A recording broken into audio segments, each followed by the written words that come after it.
Yeah, I'm recording now. Audio? But what about visual? It's all recording. Oh, cool. I think so. I can't remember. Oh boy, here we go.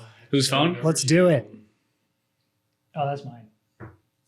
You guys didn't have to clear that off, but whatever. I think I need some bourbon before we begin.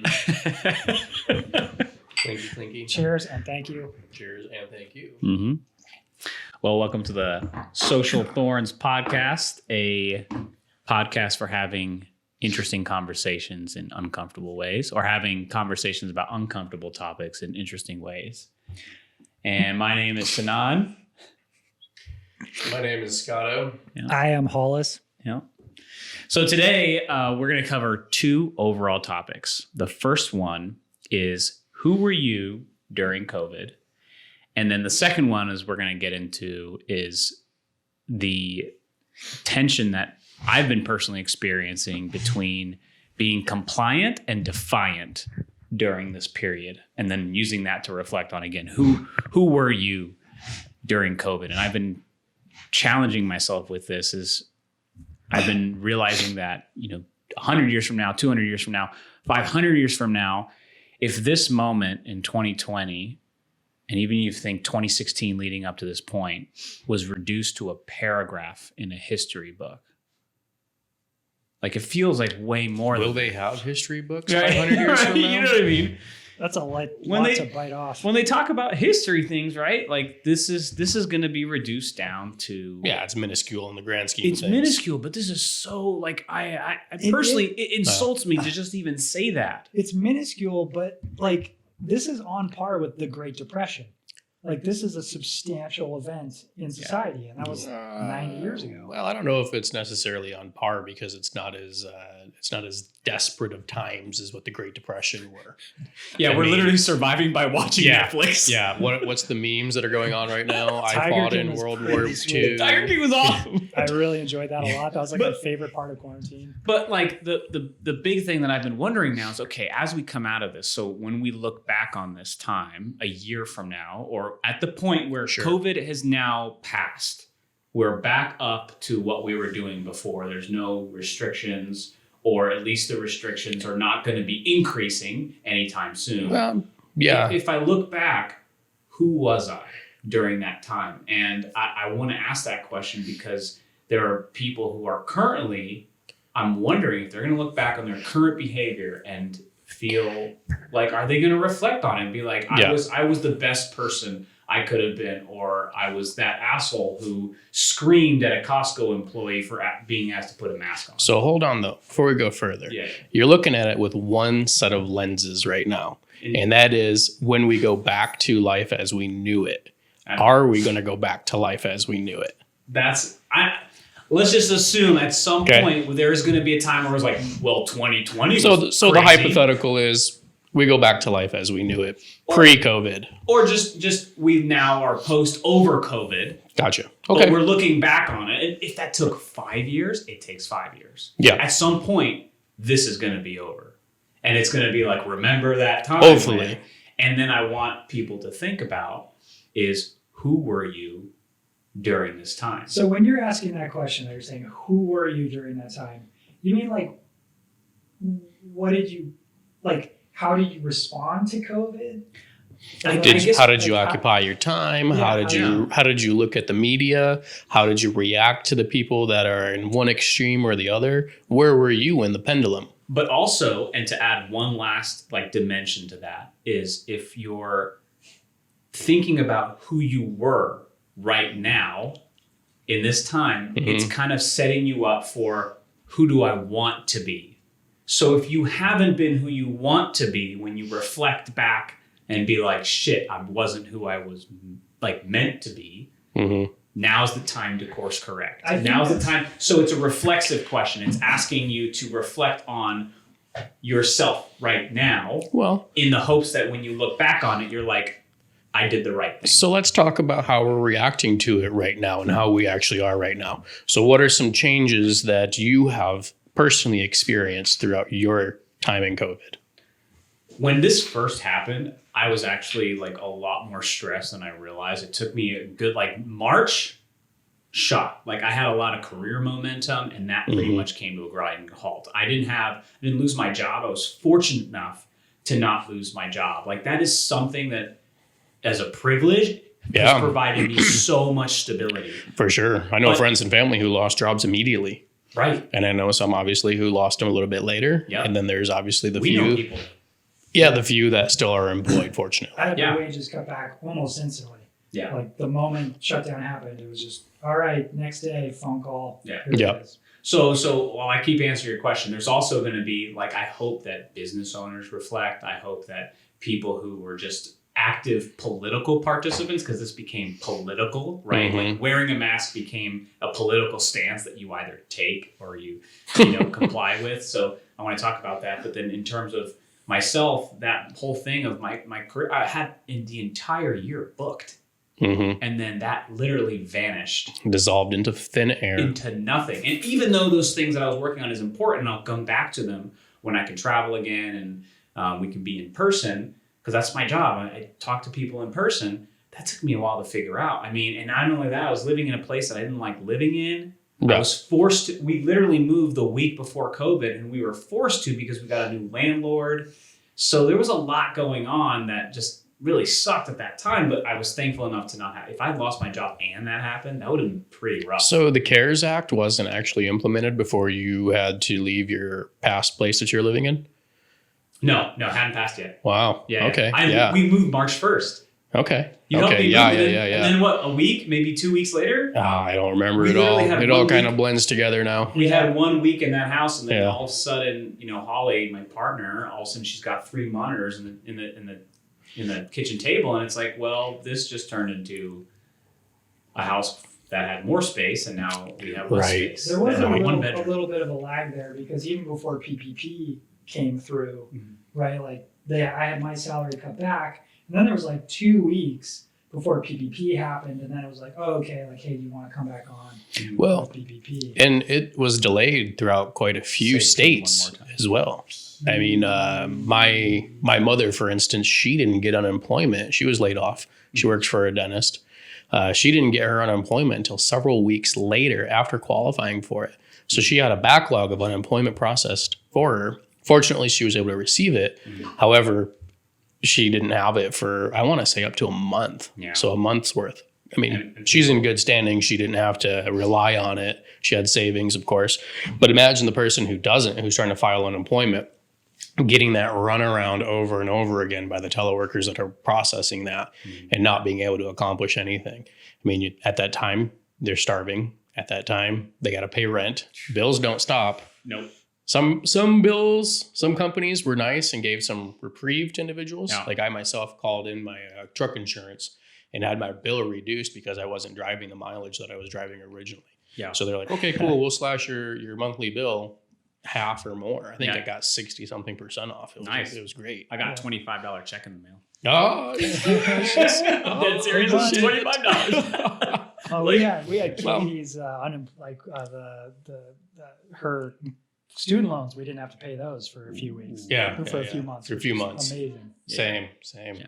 Oh, Yeah. Okay, blessings. so to answer your question, as I started coming out of that, and again, this is with stability. So I have the stability, and I had savings too. So like I had savings that I would have been fine for the year if I really wanted to do nothing. I mean, mentally that would have been so demoralizing because I'd been making those savings to make a down payment on a home. So that would have been demoralizing to lose that if I didn't have a job. Yeah. Super demoralizing. The recovery time would have been a lot longer than the buildup too. So much longer.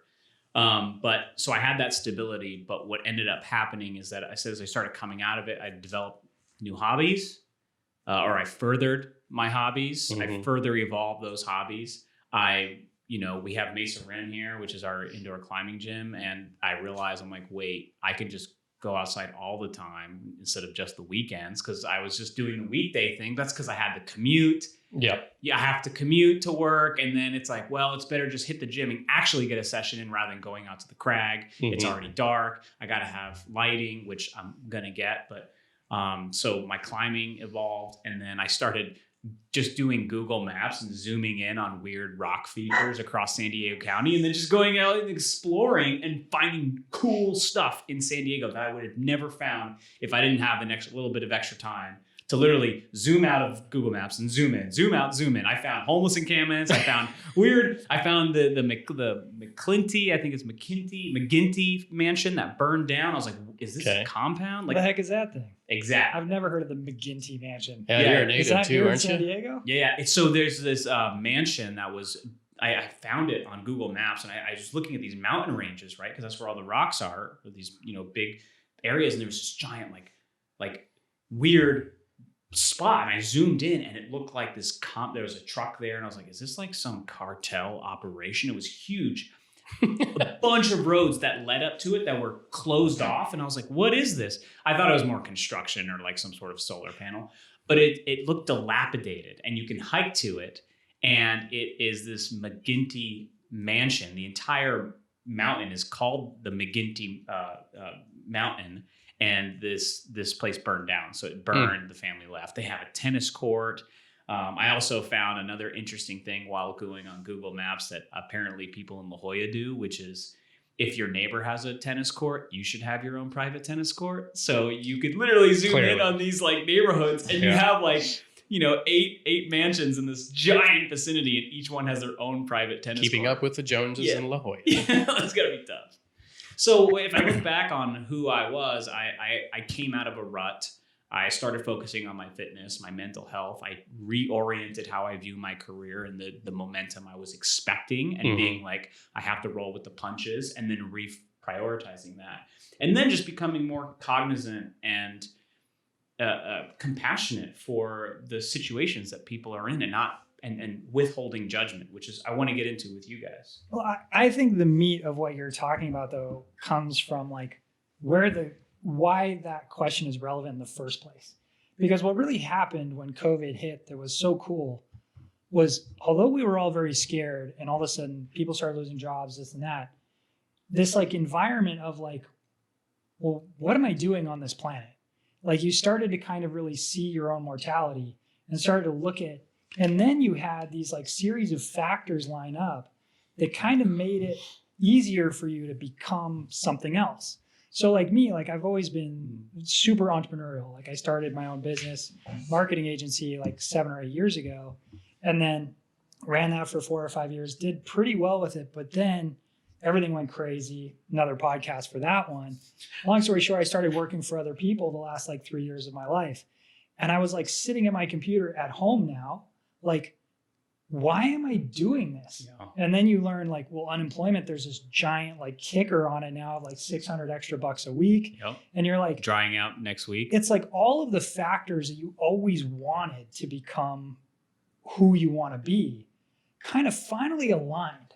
Where it's like, wait a second, like I have a 3-month runway now or a 4-month runway with this sweet unemployment. Yeah, the biggest thing that opened up for us is time. Right? Time opened up for everybody. Time. Even if you stayed employed, you still now had more time. I have way more time now because I don't have a commute. That saves at least an hour. Yeah. So many like things we do regularly, bars, restaurants, those are kind of hit or miss now. Mm-hmm. You know, and then like a lot of activities have been shut down, gyms and things like that. Mm-hmm. So yeah, you're right. Like you have this unique like combination of factors coming together to make this perfect storm for you to be like, no, like I want to do this now. This thing I've been doing for a while just because I was on that like freight train. Yeah. I'm jumping off. And so I jumped off too. I left my job and I was like, screw it. Like I'm gonna just kind of jump into the pool and see where it goes. You are the only person that I have met and talked to that actually quit their job during COVID. Yeah. Willfully. What a lunatic. To take a pay cut in unemployment. Yeah. It's incredible that you did this, but it's important though, because it does show the value of to be able to pursue the things that you want to pursue with this added time during this crisis. Because everybody else is slowed down too. Yeah. So it's not like you're competing against people who are moving 1,000 miles a minute. Yeah. Also, I did get concerned when you told us that because it was right after I was like, hey, Hollis, you want to join this podcast? And I was like, oh, shit. He's like, oh, sweet. I'll just work for these guys. I'm like, we're not going to pay you. This is my plan, guys. Like, we got to make this work. All right. So let me tell you my perspective on it too. It's been a very positive event for me. But after you say I want to get then critical about other people, let's judge we have to. Yeah, we're going to talk shit about people, right? Of course, we have to expose our weaknesses before we can critique others. Like my stutter right there. Now, we did this podcast. We started this. This is the first thing. This is a new hobby. This is a new venture for all three of us. This is exciting. This is something for us to have an outlet, of course, and to discuss and hopefully capture some people's thoughts and some momentum in the society that we live in. It's wonderful. Can you tell? I just wanted friends. Yeah. Can you say just why we did this? You and I. Why did we start this? And then we brought Hollis in. Why did we want to do this? Well, you say it well. We always have very good conversations sitting around a campfire. So I pitched the idea to you. I was like, hey, man, we should do a podcast, Campfire Conversations. But the problem is we always have people in the peanut gallery who wants to throw in their own opinions and shut us down. So this is an outlet for our own entertainment. Yeah. But this is an outlet for entertainment that we want to have to be able to positively impact, maybe provoke some good thought, some good conversation with our audience, whether it be the 3 listeners that we might have after this episode, or the potential buildup of many listeners. But it's not just limited to what our interests are. It's going to be something that's going to reach out to subjects that are social, that are economic, that are civil, that are historic. And this is going to get people to ponder, well, this situation, am I really on the right side of it? Do I need to learn a little bit more? Can I actually discuss and respect somebody else's opinions? So right now we're in this cancel culture, and it's just such a negative culture? Cancel culture. I need to not drink bourbon. Good stuff. But people jump to conclusions and they want to shut down everything that they possibly can because it's offensive. And we want to talk about those offensive topics. We want to joke about them. We want to laugh about them. But we also want to really unpack, as you say, unpack their perceptions. Well, I've been so I think that people often say, well, I'm a skeptic, right? Or that's skeptical. I would rather add an extra dimension to it and be like, let's be constructively critical. Yeah. I don't want to be critical. I want to be constructively critical, which means that we are looking at something and saying, okay, these are some issues. How do we build upon it? Exactly. It's easy to tear something apart, easy to tear something down. But let's build it back up. But you were going to say something about you and who you were COVID, and then let's jump into that stuff. Yeah. So for me, I'm still employed, fortunately full-time. I did not take a pay cut, which is great. I'm very fortunate for that, and I recognize that. And I had a project. I'm a project manager for an engineering firm where we may have been at risk for not hitting our deadlines for our client. COVID struck and we were able to capture and regain our schedule and our momentum. So for us, it was healthy for our project. Fabricators were delayed. We were able to show that to the client. The client accepted it. Our schedule was pushed out. Excellent for us, for my work front. Secondly, I was able to build up on my extra time. I didn't go into the office. I'm still not going into the office. So I was able to create a little home gym. But also, I started to enroll in classes. I'm looking at enrolling in a master's program for finances. Right. So I'd like to have my MBA in finances. There's some prerequisites that I have to do because I studied anthropology and philosophy in college. So that's not really going to go right into finances immediately. So unfortunately, I have to take a little bit more than just being able to apply for it. That's going to be exciting, man. Yeah. So can't wait to teach me what you learn. Education, expanding on that. Expanding on physical health and being creative. I mean, as you said, the climbing gym closed. You had to go out and look for places to go out and climb. Yeah. Well, there's actually more places than I thought that aren't listed. Sure. And when you go out and you do the work to go find them, it's really rewarding. Well, even staying locally at home, though, for being in fitness, I built a couple different things. Like I made a balance board because I saw something on Pinterest that was super easy to do. I thought about what was at the gym and how I can mimic some of the equipment for weights and for, forearm workouts, being able to roll weights up on a string or doing crimping, like climbing. Crimping is when you grab a hold really tightly with the tips of your fingers. And I made these boards where I put climbing holds on them, and then I attached weights at the bottom of those and lifted those up to be able to, practice Keep it up. crimping. Yeah, lift it up. I can totally But- relate. Like one time, Katie and I like balanced all these things in the hallway, and then we tried to get our dog to like run through them. Agility. You know, Yeah. clearly some of us spent our like quarantine time a little more productively than Yeah. others. Well, that's just I will it, say though. Well, yeah, hold go on. ahead. That's just it. The three of us sitting here at this table have ambitions and drive, and we have the ability to recognize opportunities and search them out. I think for the general population, though, it's not that simple. I mean, suicide rates went up, crime's gone up, domestic violence has gone up. Lots of terrible things are happening right now because of this. Pre-COVID numbers, I was looking at this earlier. I mean, I think like 36% of people had higher education. So after high school, 36% of America had that. I think 2/3 of America are either obese or overweight. I mean, you can look up these facts. Yeah, you can look up these facts. But with this downtime, what we're not seeing is the government encourage growth and development. We're not seeing, personal growth and development. Yeah, that's a good point. I mean, even with COVID, just as a high level, this is a respiratory disease or respiratory virus. The government's not coming out saying, do things to protect your respiratory system. Get fit. Get fit, go for a walk, run, get some cardio, quit fucking smoking cigarettes, dumbass. That is stupid amazing. shit like that. We have these like hour-long Trump conferences talking about what's going on, but not once do they talk about what people should be doing. Not once do they talk Other about than that. wear a Instead, mask. it's contentious about, oh, well, they said that masks weren't going to protect you. Oh, wait, but masks are going to protect you. Let's not get hung up on that. Let's actually focus on what's better for you. What's better for you? So you mentioned this, Like that. Hollis. Your wife was able to get some student loan payment deferment, and this is because of the CARES Act. Yeah. Well, why not apply for a student loan if you have the time and you're unemployed? Get some extra assistance with that student loan, enroll in some home classes, some classes remotely, further your education, and actually help out with that financial cost, that financial burden too. You can take out loans. I took out loans when I was in college that were able to help me support my cost of living. Same. That's how I got my master's. Yeah. I lived in my grandfather's basement.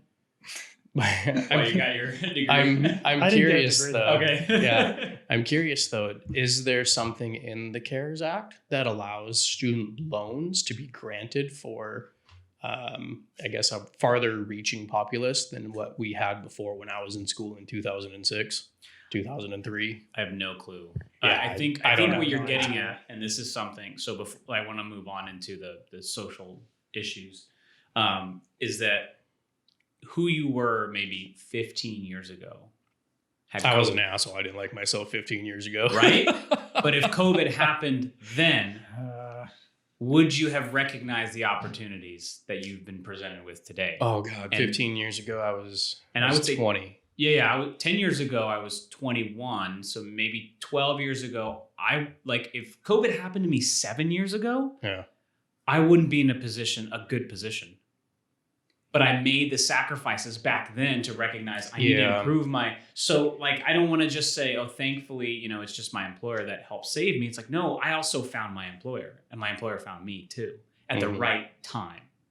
And I became the person that was able to have a job that was stable. And it took me sacrifices to figure that out. Sure.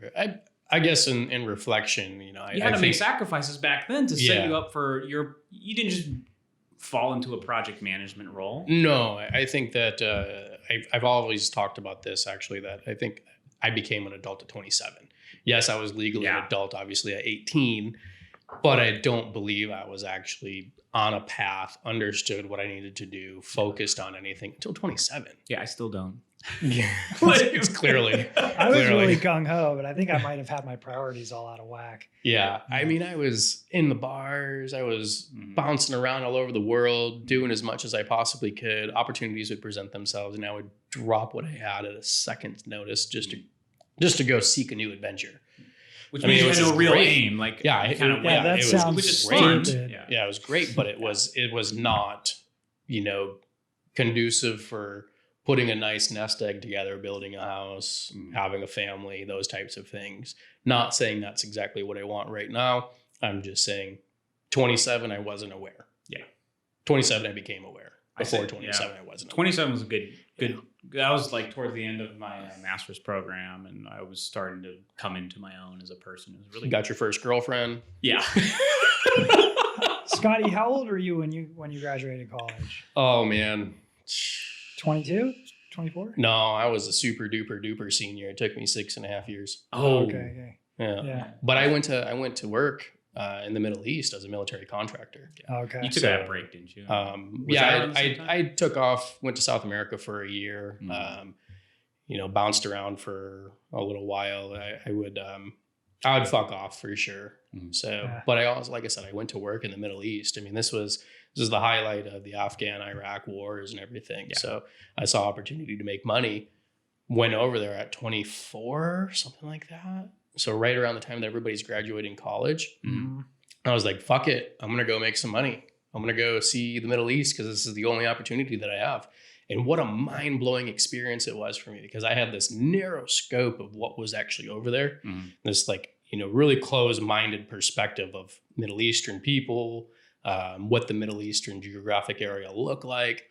Got over there and I was floored how beautiful it was, what the culture was like, the delicious foods, the incredible hospitality. Of course, it was wartime. There was a lot of scary things that happened. I remember two explosions that happened that knocked me on the ground, and thinking to myself, what the fuck am I doing here? This is a war zone, obviously. Yeah. I mean, I remember the concussions in my chest, like just that boom, and having that moment of, holy shit, this really is a live and die moment type of a situation. And, I saw friends that struggled with all kinds of things while I was over there, unfortunately. But for me, again, though, as a contractor, I had a lot more privilege, I had a lot more ability to move around and do things than my friends that were in the military. So the experiences and the opportunities opened up themselves for the better for me. I was able to travel to Arabic countries that were not at war, because my company wanted to rotate us out to prevent PTSD. So you'd work a series of, like, let's say 6 weeks and then have 2 weeks off. That 2 weeks off, you're supposed to leave the country. Well, as opposed to go home, because I had no family to go home to, I have my immediate family, obviously, but no wife and kids. I would take off and go explore Oman, or go hit UAE, or go hit in Florida? Oman, go hit Bahrain. I'd go to these places and see stuff that was like, for a 24-year-old, this was living the life. Was that like sketchy at all though? Like being like in the military and then going to these places that were maybe. Well, one, I wasn't in the military, so I was a DoD civilian contractor. What's a DoD mean? Department of Defense. Okay. So, was it sketchy? You are briefed. You would be a target. So, you go someplace and you're told to blend in as best as you possibly can. Did you feel like a target? No, I felt like a target when I was in South America and Central America more than I did in the Middle East. So like petty crime stuff. Yeah. It wasn't it wasn't like they weren't going to kidnap me. Hold you right. But I got to be clear though. I was in the Gulf states, which is UAE, Oman, Bahrain. These are very wealthy places. Westerners getting kidnapped in those countries it's slim. It doesn't happen. They don't want that type of publicity. Now, I was also in Afghanistan. Had I left the border, or had I left the base in Afghanistan, completely different story. There was an instance I can't really talk about on the podcast, but I'll just say we were in a very dangerous situation. In hindsight, it's 2020. Yeah, we probably could have avoided got lucky with that. So, you just.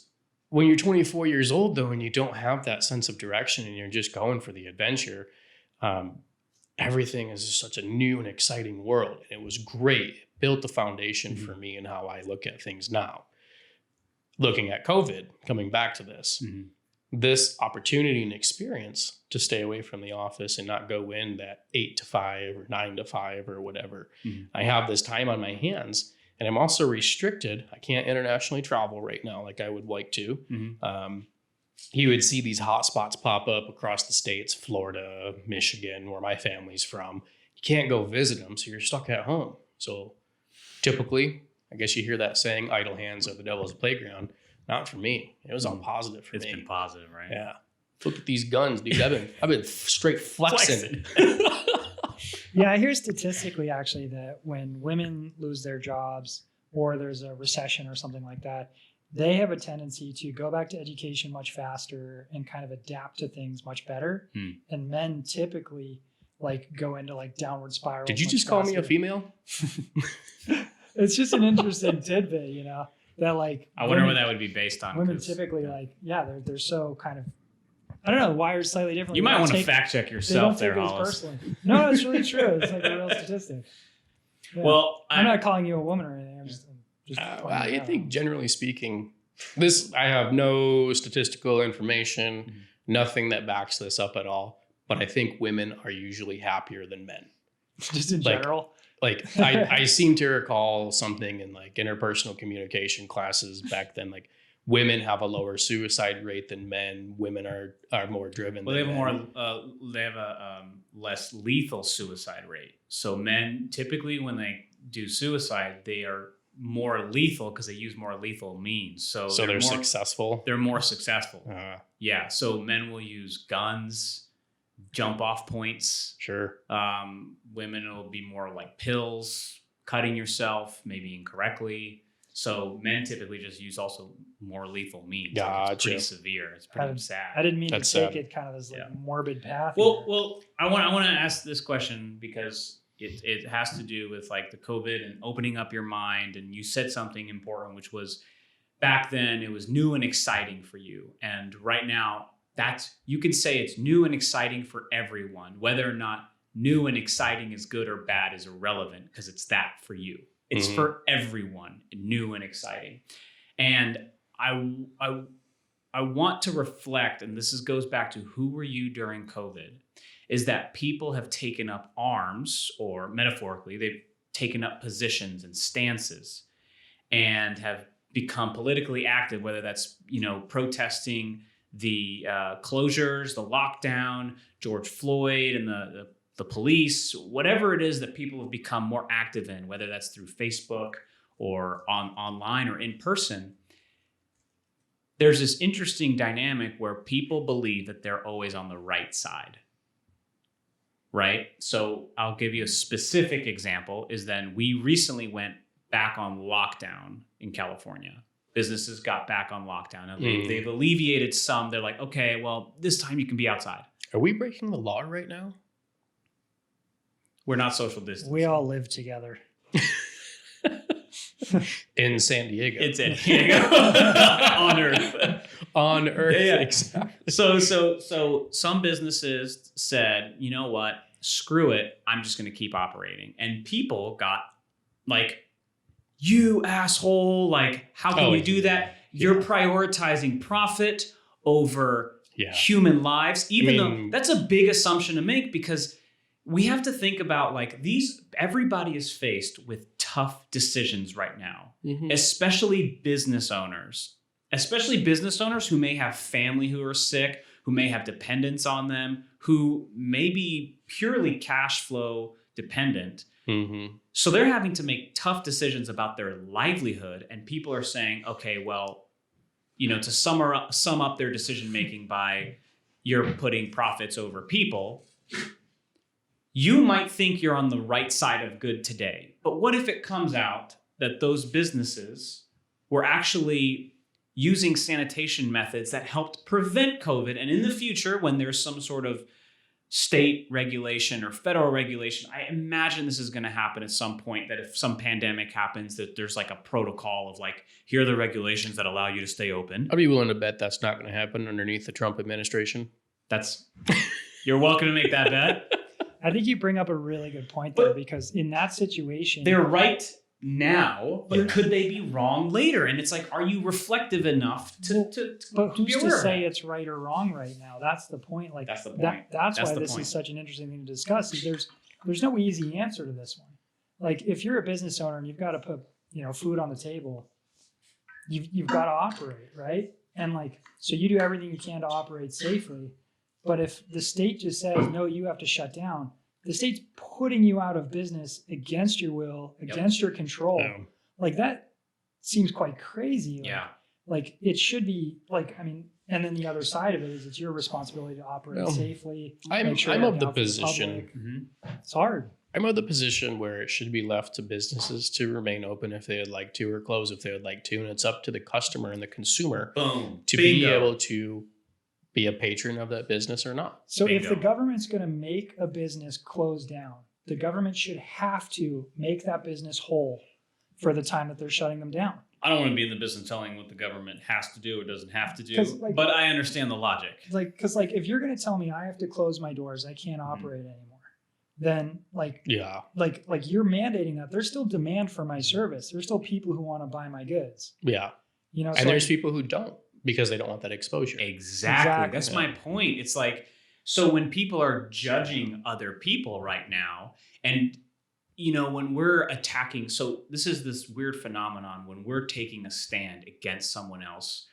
It's this weird phenomenon where you're simultaneously outwardly expressing your position while kind of rallying other people to join you, right? Like so there's like this thing, cognitive dissonance, right? They did these like experiments a long time ago when they were trying to prove cognitive dissonance, where they were trying to see how compliant or defiant people were. And they didn't account for individual differences, but they'd have like 5 people and they told 4 of them like, okay, you're going to guess the wrong thing every time. And they'd show you like 5 different lines. And they're like, which one's taller? And then they'd show one that was clearly taller than the rest, but everyone picked the wrong one. And so the person who was Were they doing like Kareem Abdul-Jabbar versus Danny DeVito? Was it like stuff like this? Yeah, that's exactly right. So you have this one person who's sitting there like, it's obviously that one's taller, and depending, they don't account for, dispositions of personality, how agreeable you are.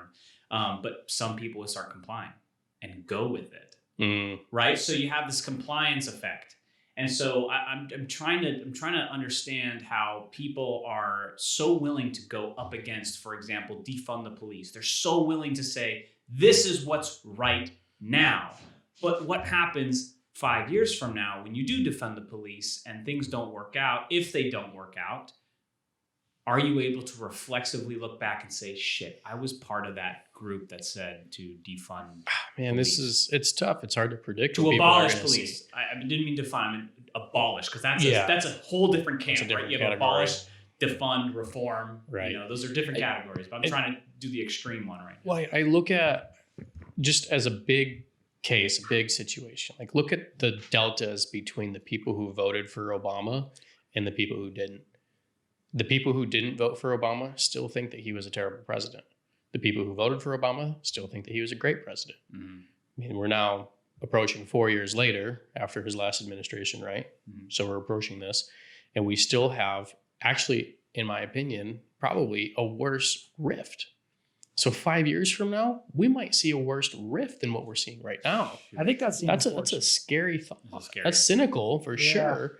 But what are people doing right now? We're getting worse. We're dividing. It's creating a bigger division. Yeah. BLM is a bigger division. Mm-hmm. Antifa is a bigger division. Mm-hmm. The pro-Confederate flag. I don't believe that Antifa. I think that stuff it's all just like this disorganized group of I think a part of why these divisions feel so heightened right now is like kind of the analogy of like when someone cuts you off in your car. Like you can fly off the rails so much faster in that scenario because your life is at risk. You're like, you dumb shit, you just put my life at risk. And I think we're all a little more on like pins and needles right now, given that, like we don't know what's going on with COVID, our jobs are insecure, so it's like any little thing where it's on a magnifying glass. Did you see that viral video of the dude who screamed? I think it was either an employee or another customer where they were like, "You're threatening me," and it was like a guy was like, "Hey man, why don't you wear your mask in Costco?" It's their policy, right? It's like it's like no, it's their policy right now. It's like no shirts. Don't get me wrong. I think it is so stupid to be getting my temperature checked if I go into an office. Like I just rather not go out than get my temperature checked.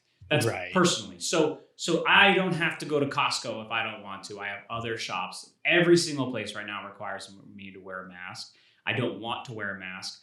But I'm not going to scream at someone for correcting me. I'm going to be like, okay, I'm curious why this like people are defiant in this way when everyone else around them is like, we're just trying to get along here. I want to make a point about this. Okay.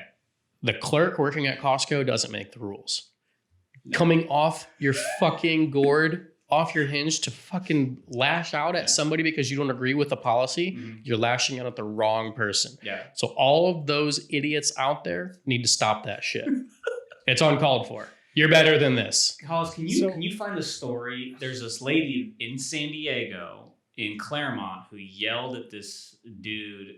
She kind of freaked out on this guy. There's a barista who refused to get her Starbucks drink. Again, Starbucks. Like, I have not bought coffee since the pandemic started. I usually make my own coffee anyway. You're going to Starbucks, and then she took out her phone. And this is another phenomenon that I'm very curious about. Is when people have confrontation, they can't do it with their eyes. They pull out their phone and they stare at their phone, staring at the other person while the other person has the phone up and stares. So it's like, you ever seen like chickens? You see kids do that. What up, bro? What up, bro? And they don't make direct eye contact. I haven't seen this phenomenon. I haven't paid attention to this. No. Oh man, dude, go look at public freakouts online. I gotta love Google though. I just typed in San Diego woman yelled Starbucks and it comes right up. So man. This kid is like, he looks like he's like 16 years old. What do you want this kid to do? Apparently, somebody started a GoFundMe for him. He got like $100K. They raised $22,000. No, it went more. It's way more. It went way more. He got like $100,000. Well, now you just gave me an idea. $68,000. Scott, go work at Starbucks. I'll come in and yell at you. So then she defends herself and posts like these videos defending her behavior, and then she's demanding half of the money that got, because she was a part of it. Fuck that woman. That's so awesome. Right, but like. She accosted this kid and she's asking for try to embarrass him. Yeah, she's accosted this kid. She's embarrassed this kid. And she thinks she's entitled to a royalty for that bad behavior. So my question is, from him, when you're looking back on yourself, from her victim. Yeah, from the victim. From her victim. When you're looking, and this is this weird victim dynamic that we keep playing into today, because I think the guy who yelled at the person in Costco was saying, "You're threatening me," but he's like screaming and doing this, right? Like he's also reacting in a threatening manner, right? Like that's that fight or flight where he's fighting back. Yeah. Right? But he's taking the position, I'm the victim here. I'm going to tell you, this is a dangerous time for people. Somebody's going to flex on somebody who's got a concealed carry, and it's not going to be good for that person. That's already happened. It's been happening. I'm sure. I saw somebody in Arizona, but there was a little bit more to the story. There was all right, so this guy was recorded pulling a gun out and shooting 3 individuals. So it was either Caucasian or light-skinned male shooting 3 dark-skinned individuals. Oh, you showed me that video. Yeah. So there's more to this story than just that little snippet. So, of course, there's perspectives from the media that want to spin certain things. Because the clip shows him being attacked. Yeah, the clip shows him being attacked. But unbeknownst to me at the time, he basically confronted a group of people trying to pull down a statue in Arizona. I think it was Tucson. I'm not sure where it was. Yeah. But or maybe New Mexico. He confronts this group. He pushes a woman down. The group then rallies up and goes after him. 2 wrongs don't make a right. No matter how you look at this, this is an unfortunate situation. But he went there with a gun concealed, not having a permit to have that gun. So no concealed carry license. So he went into this situation knowing that this was going to cause hatred and discontent. He's unmatched in a posse, going against this posse. And he does it. He pulls the trigger, shoots at 3 people. I believe he killed 1. I think 2 were injured. That's so sad. Yeah, it's ridiculous. And the offense that's actually caused is a statue came down. I know people have strong beliefs on their flag and their statue. I get it. History is important. But again, though, this needs to go to the lawmakers. This needs to be something that's brought to the person or the people that are in charge of this. Stop going after the individuals that are not in power, that are not in control. Well, and this is an example of an individual who clearly was going out looking for trouble. Yeah. Like this guy was like, I'm going to go stir the pot so I can mess someone up. Yeah, this is uncalled for. So let me challenge you a little bit on this, don't go after the people not in power, because this is a way to reclaim power, is to take down a statue. It's a way of reclaiming power as what you feel like is an injustice. Like that's why people take down statues. When people took down Saddam Hussein's statue, there was people there who were like, you know what, this guy was terrible, even though they literally took a void and then filled it with more crap, right? Like it totally destabilized the area. We know that now looking back, right? So Sure, you're talking about the symbolism of knocking down the statue, and why people do it. Yeah. So the empowerment of it. To that guy, they are the powerful people because they're the ones who can take action against something that they hold sacred, right? Like that's kind of what the angst is against people who want to take down a statue, is that you're afraid that they have the power to change. So like this is like this weird power dynamic that people keep playing. Isn't that my mind just like exploded because these two stories, although seemingly different, are ultimately really about the same thing. It's the same. It's thing. Society is it a lobster? Changing. Society's. We can get into lobster theory another time. Okay? That's one of my favorite topics. But like society is changing, and like as individuals, we can kind of hold the course, or we can embrace and help the change happen, or we can actively fight against it, right? And these little actions people are taking, this guy going to the store is violence saying, I'm the not answer? wearing a mask. Exactly. He's doing in his mind, he's doing his little piece to like, no, you've all got this wrong. This is fine. We shouldn't be doing these masks. Okay. This is messed up. Overwhelmingly, there is a large population of people who feel like having a mask on is infringing on their rights. Yeah. And what if those people organized themselves, got together and wrote their fucking senators and said, we don't want this. This isn't what we need. They did that within the first few weeks. Remember, they did protests. So, yeah. Protests aren't writing your Michigan? senator. Protests aren't doing that. And that same Those approach people- works with and- the BLM movement too, though. But hold on. Hold on. here's- I don't want to here- knock protesting because protesting does work. I mean, look at women's suffrage protests, right? Got that. But right now, Civil rights movement. we have such an uneducated population on local government that's actually what needs to happen, is have some education on local government to be able to change these policies and understand how to do this, as opposed to having a violent uprising. Yeah. So when I hear something like that, I think that's a great solution. I immediately go to, how does government help facilitate itself to be successful? And like, we don't invest even in government to like do, because that's like a marketing issue. Like that's an issue of how do you inform the public to get them active and involved. And I think government should take that responsibility on, hire a marketing team and like literally like propaganda to get people stoked. We can go down the rabbit hole with that. There's specific reasons why our offices do not want to have the educated. Let's save it for another time because I want to keep hitting this who were you thing. But we did hit on something really interesting though. Those two stories, though, really, it's like The power dynamic. society's changing right now really rapidly, and so individuals are taking things on themselves to be like, I'm going to make a statement. That guy going into that crowd with a gun, this dude freaking out at a Costco. Like it's people doing their little piece to try to like make a mark in this thing. And people posting on Facebook, right? I don't have Facebook, Keyboard but warriors. I hear about the stories of like, this is why I quit Facebook in 2015, haven't been back, because all the crap about the presidency, right? And there was so many people who were taking stands and arguing.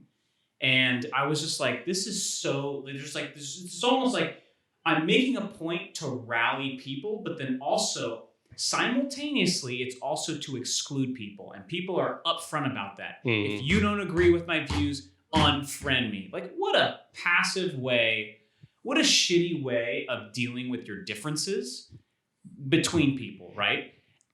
You know, I think that we, just in general with this podcast, we want to capture differences of opinions and have conversations. I do. Because it's going to expand our knowledge on the situation. We're going to learn to respect each other. Well, not that we don't already, but dialogue is key to progress and to growth. To transcend the current problem. I have not defriended anybody on Facebook because of political views. We get into arguments, we get into discussions. Some valid points are brought up on both sides. In the end, we still can sit down, have a beer, and laugh. Yeah. Sanan, I think I finally understand why you wanted to talk about this topic today. Let's hear it. Because who are you during COVID? How are you treating your fellow citizens right now? Bingo. Is kind of the root of this thing. Because Bingo. it's like, we should be coming together and having these discussions and doing what we can to try to find some common ground in this stuff. And I feel like so much of it, we are running to this sides of the spectrum. Mm-hmm. And and it's kind of unfortunate to see it because we can watch it play out in things like social media. Well, I can tell you things that I'm not doing. I'm not stabbing a bus driver for not wearing a mask. I'm not fighting an old woman in the store because of toilet paper. That happened. I'm not pushing down an old man who's trying to give back a hat to a cop. I can't unsee that. Yeah, I'm not standing on anybody's neck. That happened. I'm not protesting for a flag or a statue. I'm not taking up arms because of a flag or a statue. I'm not. There's a lot of things that people are doing right now that are fucking shitty. Or open. So here's like a couple like examples of division, and then we can. I want to get into like my issues with conforming and defying, because I have this inherent tension right now with how much do I conform and how much do I defy? Because I said I don't like wearing masks, right? I don't like the lock. I don't like certain things. So, but I'm constantly in this weird tension of conforming and complying. Or conforming and defying. There's two places I do like wearing the mask. I love walking into a liquor store, putting on a mask, and with my hood up. I love it. It feels so cool. I get away with this. Now's the best time. Wait a minute. I can't go into the bank without wearing a mask? Amazing. I just like farting in the grocery store. That's my favorite thing. And then nobody can smell their own breath. Now's a great time for minors to try to sneak alcohol, because if you have masks on, I would think if I was a teenager, like that's, maybe I shouldn't say it like that. People are like, oh shit, I didn't think of that. But I have gotten carded once, but the fact that I have this giant like beard, most of the time I'm okay.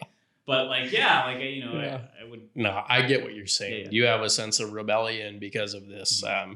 And I would agree that I actually feel that same sentiment. I mean, I specifically don't go to places that I know that I'm going to have to go through a temperature test, this cleanliness, which is fine. I think that it's a good thing to do that. I'm not saying that you shouldn't do that. Yeah, I'm just saying. But I choose not to go. Yeah, I choose not to. It's just not something that I see as a necessity in my life. But I'm also not living with elderly who are subject to this, who have underlying conditions that are an issue. Holly's grandma, she's 96, dementia, just got COVID, asymptomatic. That's thank you, lucky stars. Yeah. So wait. Well, so we're at 55 minutes. Okay. So do we have to get a new battery? I think soon or right now we should wrap it, and then we can do a part 2. Let's do that, because we didn't get to my second question. But I want to say check this out. So we're when COVID first happened, again, it says, who were you during COVID? And I hope people reflect on this inherent hypocrisy. When people first started going out protesting of the lockdowns, myself included, was like, you guys are fucking idiots. Aren't we taking this seriously? Can we just do this collectively as a society? Just be all right, let's take 3 weeks and just work together for 3 weeks, and just let's do this for 3 weeks, and then maybe it'll all go away. That's kind of the thing that was getting said. I was like, if we do this, mm-hmm. it'll be done. And I wanted to buy into that. I was like, I'm hopeful that if we just lock down for 3 weeks, a month, whatever, this will all blow away. And people immediately took to the streets protesting. People were like, idiots. And then I realized I should have withheld my judgment. Because 3 months later down the road, this is why I started reflecting on who were you during COVID. And I realized I needed to be less judgmental of people. I was ready to be screw this. I'm tired of being on lockdown, right? And then I'm like, wait a minute. I was just that person who was judging others for being so outspoken. So what does that say about me? But then there was also something else that happened. We were judging these people who were going out protesting without masks. And then the BLM protests were happening, and that was mm-hmm. people were criticizing it, sure, but there was overwhelming support as well. And for good reason, because the cause is good. This is also during COVID when people were supposed to be wearing masks. I saw the protest live. There was this channel, Unicorn Riot, that was filming it live. Yeah. And I saw some fascinating moments that I want to talk to you guys about at some point later. But there was a lot of people without masks on.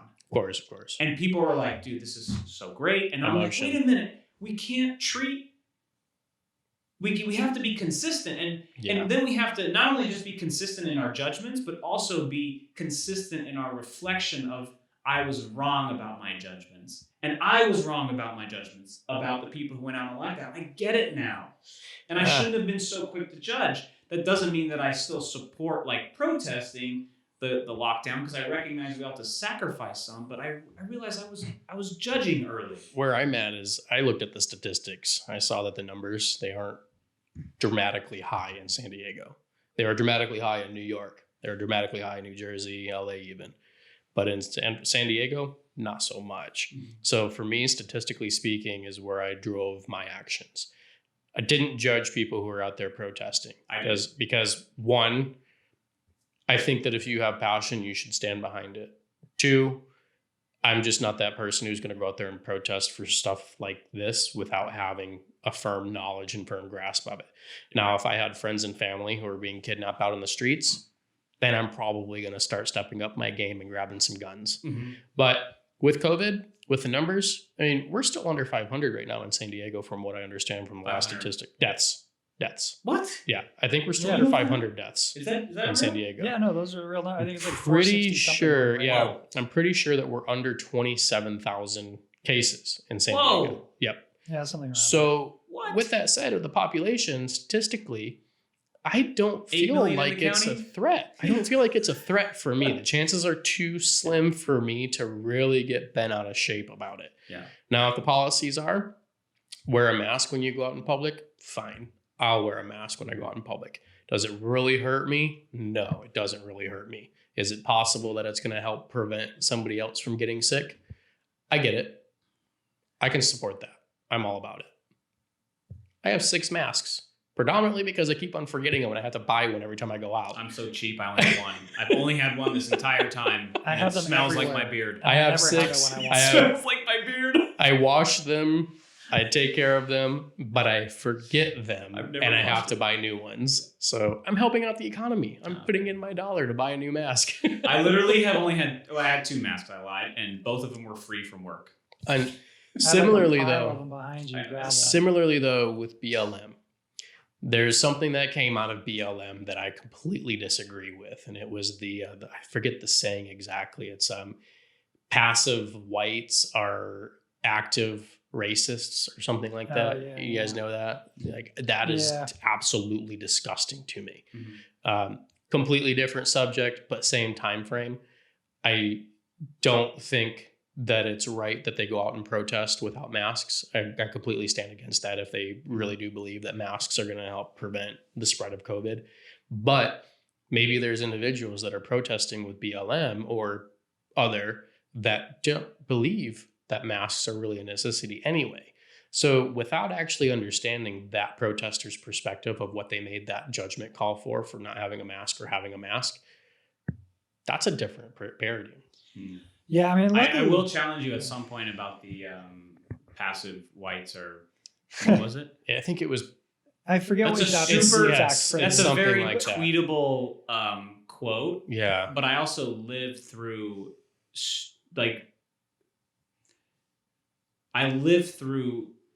racism growing up in Utah. And I can speak to what it feels like to know that there's passive whites around you. I would never have used that terminology personally. Yeah, passive. I would never have thought that they were racist, but I would feel like they were supportive, not directly supportive, but not countering the behavior. And I grew up in this. That's a completely different podcast that we can totally get into. Different podcast. Growing up in Utah, there was so much in a post 9/11 world. Yeah. I learned things about my race that other people knew. Right? Quote, quote, right? They know things about my race. And I'm like, what are you talking about? My mom cooks habichuela and chicken. I'm half Turkish. Yeah. Right? Okay. I don't know what that is. Let's go back. Let's go back. Hollis, who were you during COVID? Can we check just to see that the camera's still rolling? Yeah, you want to hop up and just see if it's still recording?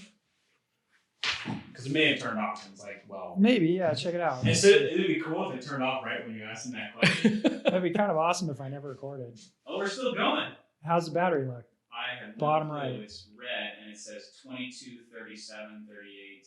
Jesus, we're a bunch of rookies. Bottom right though, is it like green? One little green Dude, bar. the whole bar is green. We got full battery. Full battery, really? Yeah. The whole Okay. battery's The full. whole battery's full. And it's recording. And it's recording. All right, great. I Keep think it's running. recording. So, It's the 22. Where are you at then? Tell us where you're at. Yeah, man. I mean, really, for me, I mean, this whole thing is just this incredible opportunity for people to take a hard look at their lives, what they like in their lives, what they don't like in their lives, and look at how they can rearrange things to better suit their long-term future, you know? And so that I think is really like, for me, what's come out of this whole thing. And I think what I'd like to see people do is, you know, this whole thing of like, where do we stand on all these issues? And if you disagree with me, I hate you and you're making me angry, all that stuff. I'd love to see us come together. And this is so cliche, but just recognize we're all citizens of the same country. And I think what's happening though is our mismanagement as a country of COVID is showing the cracks that we've gotten a bit lazy as a society. And other countries around the world are starting to look at us and go, we thought you guys had your act together. And we're like, wow, we're over here like shit in the bed. So like for me, I think there really should be a turn, a rallying call for everybody when we kind of start to phase out of COVID. Hopefully we make some progress in the BLM and get rid of some systemic racism that's hurting a lot of African Americans. But hopefully as a society, we can change the narrative to a big conversation of like, how does the US be number one again? Like, how do we come together as a group of citizens to make sure we kick ass at everything? Oh man, that reminds me of a segment that Jeff Daniels did on the TV show The Newsroom. Why do you think America is number one? Have you seen this segment? I don't know. I mean, I know we're not number, I know we're not number one in a lot of categories. But we can be and we should. We should be. We can be and we should be. I don't know if we should be number one in all of the categories. It's true. I don't want to work that hard. We should be number one in crime. We should strive. We're number one in COVID. Yeah, exactly. We're definitely number one in COVID, as you said. But Brazil's a close second, but I think we'll edge them out. There's some truth to this, though, that we have some great faults that the world is starting to see right now, and we are starting to see reflectively. And are we on the side of this, that we actually recognize that we have faults and that we're able to fix this? That's where we need to be. That's where I don't believe we're going right now. And this strange kind of political divide. Pride. Yeah. There's this kind of strange political divide that's keeping us distracted from these kind of topics that will help us as a unified body. But one thing that I think that also came out of COVID that I found quite astounding is, you know, we all kind of rag on our government for moving like incredibly slowly and doing things poorly and blah, blah, blah. But when COVID hit, I felt the response actually was pretty fast. It was amazing. Like PPP came through within a month or two. Like we had the unemployment benefits I disagree. kicked in. I think that it was slow. We had signs of COVID as early as September of 2019. September, November, December of 2019. December was picking up in China. Yeah. I was getting articles from my company. They do like these. I mean, we're just like not at the articles level. are like, dude, China's blowing up with this stuff, and we're like, it's just I don't things mean it as going like on a in China. blanket But statement. we're We just not at the definitely level should have of done understanding more. with it right now. I think that's where we are with the development of how COVID actually was. Gavin Newsom was the first one to respond. Hats off to him. Seriously, I was. Yeah. So this is what I felt when we were doing this COVID thing and we were all buckling down. I personally felt a sense of pride that we were all like hunkering down. Yeah, people were freaking out. Yeah, people were shoving each other, but people were taking stuff seriously. People were taking things serious, but I think that the silver lining for a lot of folks was, all right, But you know, roads are freed up. I can do 110 on the highway now. but you know what? Like that. But those assholes exist. Hang on, that energy that you're talking about there is very similar to the BLM energy. It wasn't focused, organized energy. Like people raiding grocery stores and things like that. Like there was an interview with Tom Hanks on Colbert recently where he talked about when he was diagnosed with COVID in Australia. Mm-hmm. Like that same day, he said he felt funky. They took him to a flu clinic that Australia had across the country already. And I can't remember when this happened for Tom Hanks, but it was really early on in everything. Mm-hmm. He was diagnosed that same day. He got his test results back that same day. They quarantined him and they started contact tracing everyone he'd been in contact with. Mm-hmm. This was in Australia. So like all these other countries had immense like infrastructure in place, or a lot of them, long before we did. We still don't have that infrastructure in place. Yeah. And that's why our numbers are through the roof and theirs aren't. Which is also, when we look back on and this is contradictory to what you were just saying about how quick we were to respond. We were quick to respond in some ways. Sorry to call you out on that. No. We were Don't quick be to sorry. like, I mean, this is one of the reasons why I love this podcast and I love this idea, is we love to try to boil things down to these sound bites, and nothing's that simple. No. There's never it's, you know, the world is far too complex. You know, so I feel our government did do a good job in responding quickly in some ways. Mhm. They, you know, PPP happened pretty quick. The unemployment benefits came through. Yeah, there's lots of hiccups. I mean, you're giving out 40 million of anything, you're going to have some problems. But where we dropped the Somebody's ball, dead cat gets benefits. yeah, right. Let me. But where we dropped the ball was in our response to like putting that infrastructure in place that we just simply didn't do. Period, and we had to. As a nation, because I'm working in the corporate world, and being involved with the groups, I recognize that COVID, especially in your peer groups. So with my peer groups, this has been a time to further bond together and to become more prideful of who we are as a collective. So that has happened, at least at my work. That has happened amongst my friends.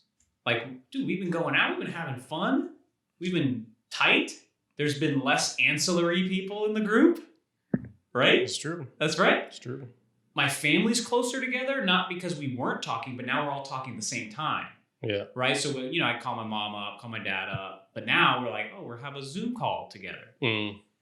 I think this COVID thing has created opportunities, whether you take them or not, to have more pride in those things around you. And I feel like at the federal level, at the national level, we missed the opportunity. I think we're going to look back on this. So if I'm saying that's a good encapsulation of who were you in COVID? Who was this nation during COVID? Yeah. We missed the opportunity to get stronger. Oh, fuck. Look at 9/11 and how 9/11 brought together America. COVID did not bring together America. No. That's a good point. Wow. That's like a really good point. So, whoa. I think we're running a little bit low on time, and I want to throw this question to the two of you. I want to do it. I cleared off my plate tonight. I did not. It's a school night. That's your fault. Well, Yeah, and we also got a late start, 5:30. Look at this guy with responsibilities. I mean, if But- you've got duties, just, Listen here. This is an important question.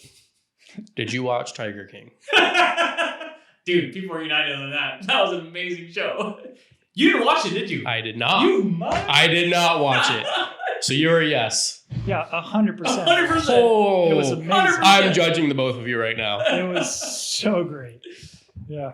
You know who started this COVID thing? Carol Baskin. Carol Baskin.